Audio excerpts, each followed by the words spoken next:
Nik uste kontzeptu bezala entrenamentua txertatzen jun behar dela mendiko jardueratan, modu progresibo baten.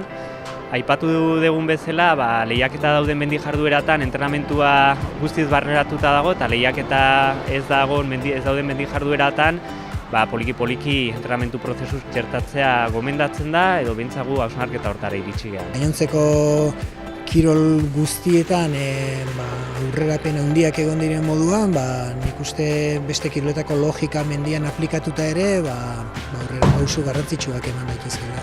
Eguneroko lana, askotan gogorra egiten da, eta ez badugu geure burua hortara behartuak ikusten, erosoagoa da, benetan gorputzak eskatzen digunean zerbait egin, eta ez badu eskatzen ezer egin gabe gelditzea, ez?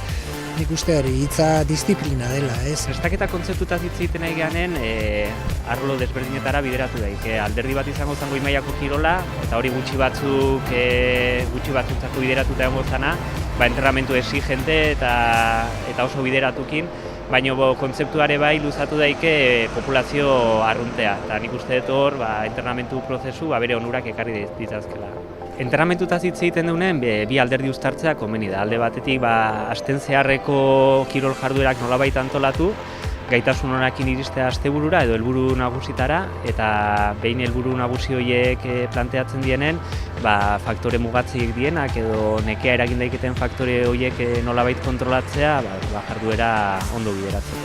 Planifikazioa pixkate zientzian oinarritutakoa izan behar dela, ez? Azken batean entrenamentuak guregan daukan eraginak betik dauka esplikazio bat, eta esplikazio hori zientziatik dator, ez? Hortaz nik uste gaur egun sentsazioetatik baino gehiago jokatu beharra daukagula zientziatik, datu objektiboetatik.